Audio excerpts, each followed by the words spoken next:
All right. It's been an honor to have my friend on, Merrill Reese, the legendary voice of the Philadelphia Eagles. He spent so much time with us last year. Merrill, how you doing, my friend? I'm good, Dan. Nice to be on with you. Merrill, let's start it out here.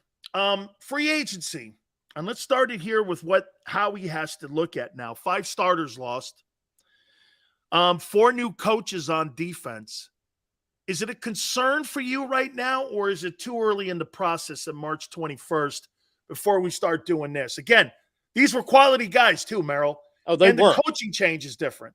They were, but that's the thing you pay. It's the price of going to the Super Bowl, of being a very, very good team, as the Eagles were last year, even a great team. You're going to lose assistants because they're part of the reason that you had that success. So that's not a surprise. That just is part of the business. As far as a concern about losing the players, it is, Dan, it is too early. Because if you go back to last year and look at the major moves, the most impactful moves, the biggest personnel move, I think, came on draft night, not with the draft picks, but with the trade for A.J. Brown. And the biggest move to the defense came right before the season when they picked up C.J. Gardner-Johnson. So these things happen. I don't get too high or too low about anything that happens before late in the summer. I would say this, Merrill, to you. The personnel changes, but then also the coaching staff. There's 4 brand new coaches on defense and a new scheme with Sean Desai. By the way, I made the comment publicly that I think the signing of Sean Desai, I think he's one of the budding stars. Belichick raves about him. Pete Carroll raves about him. I think he's going to be under more pressure. And if Jonathan Gannon got heat, Merrill, this is a whole new crew of guys. I'm just wondering if there's going to be enough patience for him to try to turn this thing around.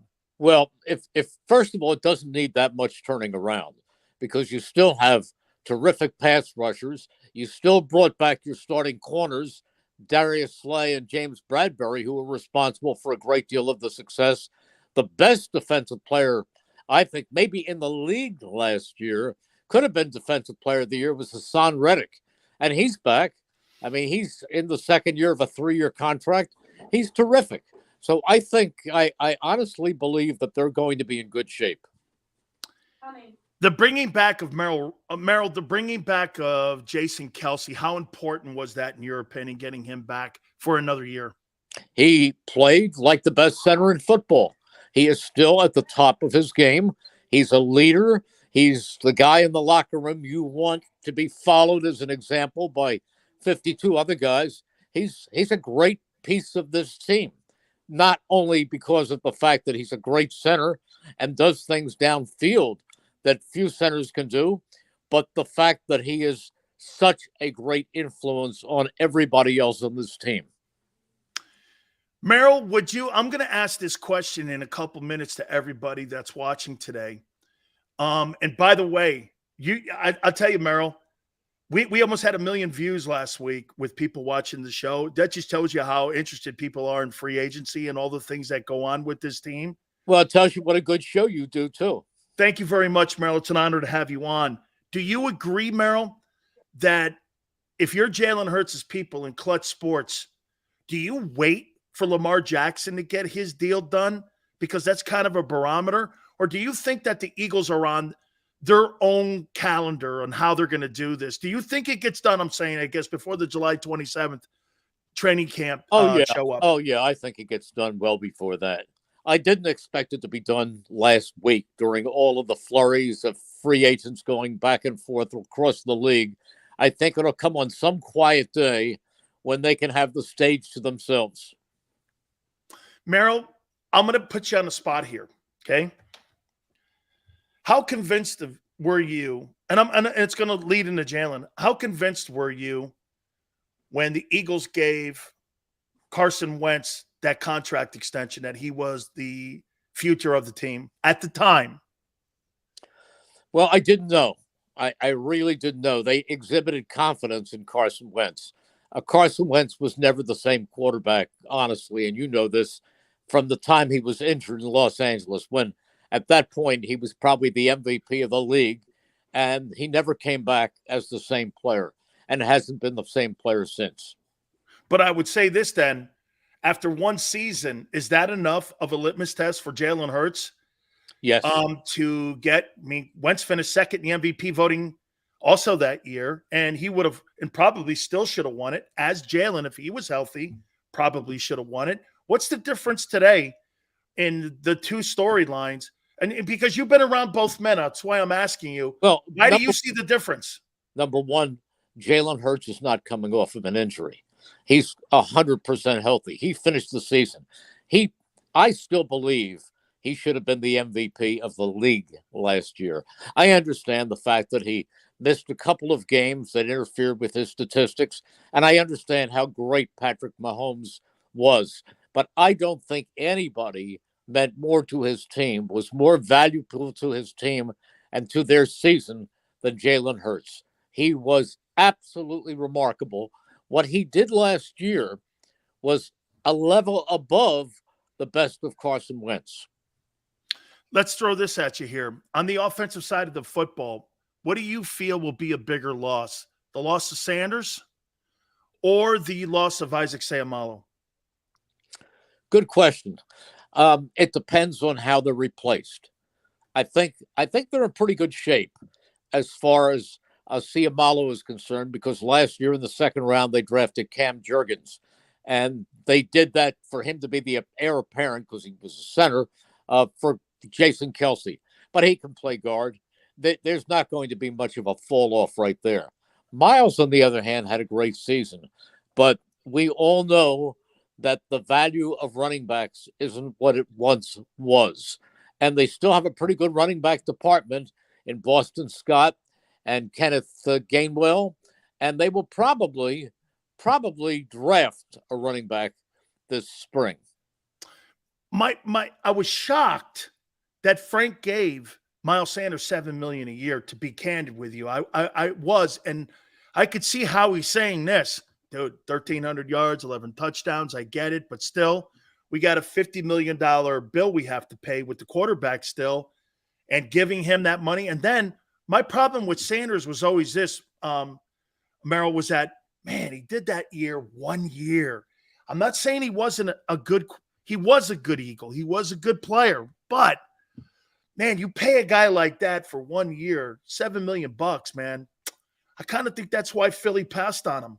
Well, I think so too. I think it wasn't their respect for Miles Sanders, because he was an integral part on and off the field. He's a really, really high character guy, and he did everything they wanted him to do the last year. It's just what they believe can be paid to a running back.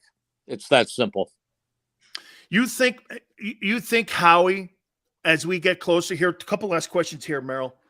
You think Howie right now, as he gets ready for this draft, you think he's thinking the same kind of scenario where he was a year ago? Because one of the things that I say to people about, and Merrill, this goes to every organization, that not everybody hits on their first round picks. I mean, look, Andre Dillard, that turned out not to be a good selection. No, Derek Barnett, I don't know, man. He's going into his seventh year.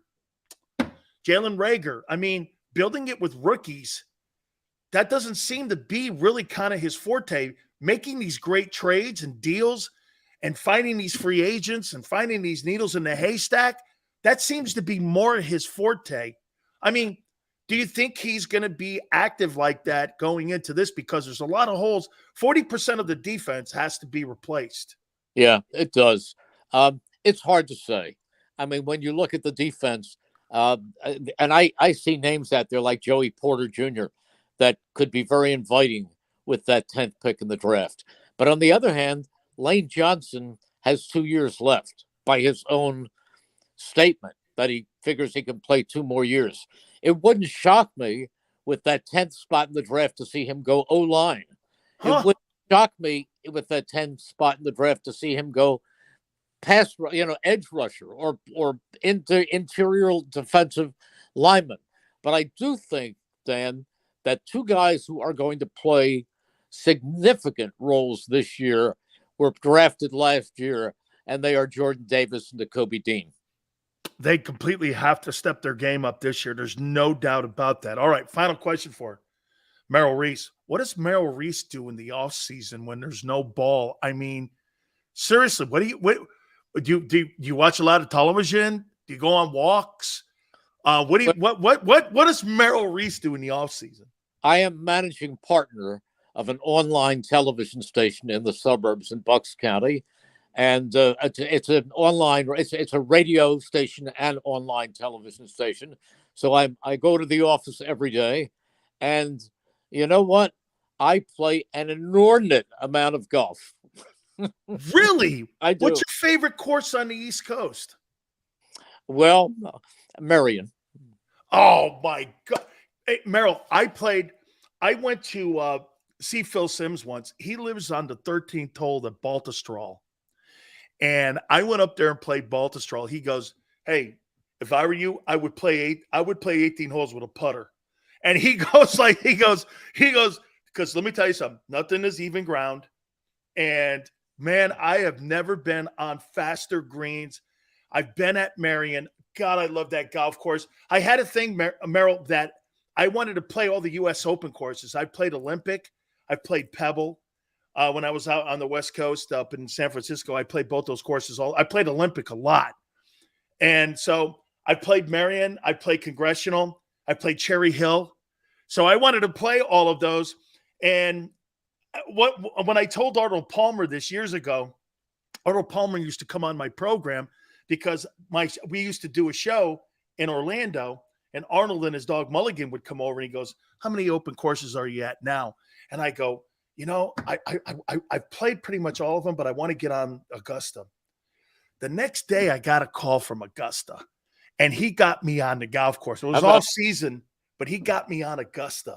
I had to wear golf shoes all around the place because you can't walk on the course without it, but he got me on the golf course. That's great. That's great. Well, I love my golf and I love my Marion. Absolutely. Merrill, we love you. Thank you so much for coming aboard, my friend. Thank you, Dan. Take care and have a great night. You bet. God bless. Appreciate Merrill Reese coming aboard with us. Please hit the like button. Keep it here on the National Football Show.